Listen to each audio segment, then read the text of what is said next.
A month ago, I took on a well-being challenge. The idea was pretty simple.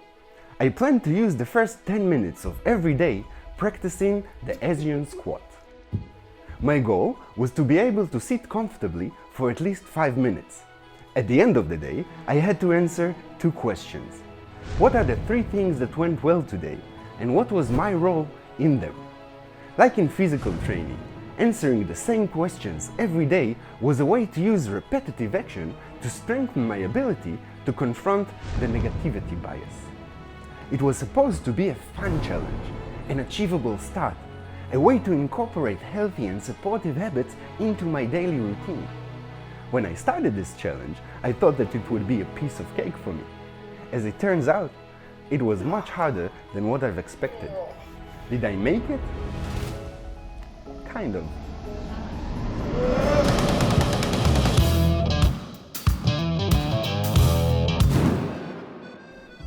I am not a morning person.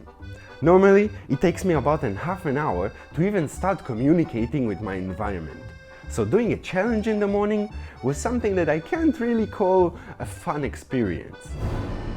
I picked up the balancing part pretty fast, but staying in this position for a long period of time was almost intolerable for me. It felt like my body is going to break. The evenings also didn't go as well as I'd hoped. That actually came as a surprise to me. I mean, it shouldn't have been a problem, right? I just needed to find 3 things that went well and look for my role in them.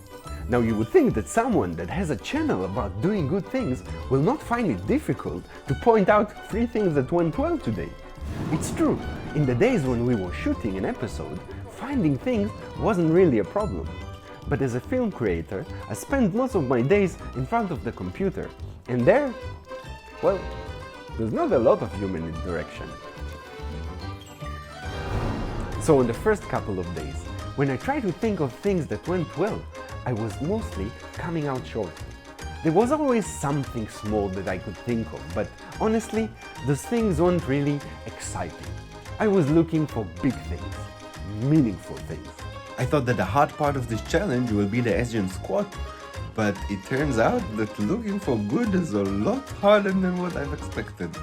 After about a week of frustration, I got a one-line message from my cousin. He's a fitness instructor, and his small advice had changed the course of this whole challenge for me. He wrote, תעשה חימום ואז תעשה סיבוב ברכיים, which means stretch up and do knee turns.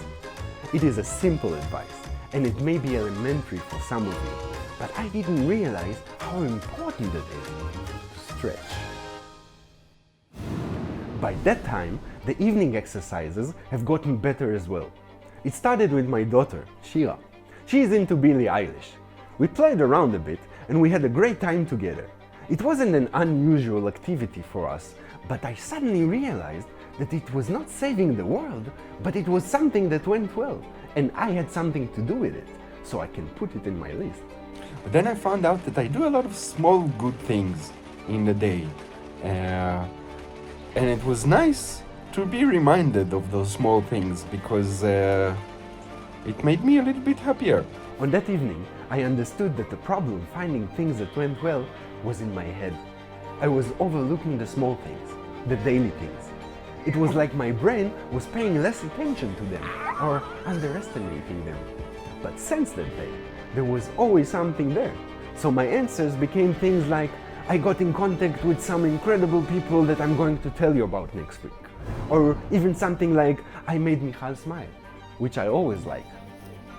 About 2 weeks into the challenge, when I answered the questions, I always had more answers than I needed. By that time, answering the questions have become one of my favorite parts of the day. I was looking forward to it, not just because of the questions, by the way. I enjoyed taking the time to think about my day and process it.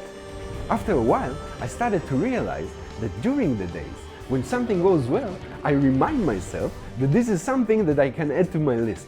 So without noticing, the challenge has started to spread through the whole day. The same happened with the Asian squat. After a long time of neglecting my physical well-being, my body started to wake up. I suddenly found myself practicing not only in the morning, but all around the day. And not only that, My body was asking for more activity, so without noticing, I started to create for myself exercises around the house. By the end of the challenge, I started to work out and even pay more attention to what I eat. Has this challenge changed my life? Well, no.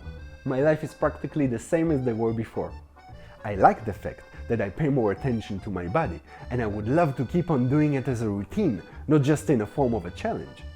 The mental part of the challenge had a tremendous effect on my well-being. It helped me enjoy and appreciate my days a lot more than I'd expected.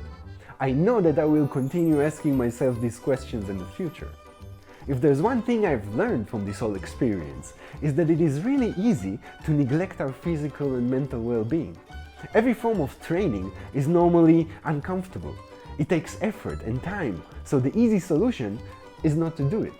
The thing is, when you start, you understand that real growth comes only from effort, from the places where it's less comfortable.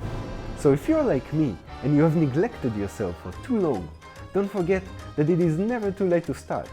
And when you start, don't forget to stretch. I'd like to thank you all for watching. Please remember to press the like button and consider subscribing. It is one click and it makes a lot of difference. And until we meet again, look for the good ones.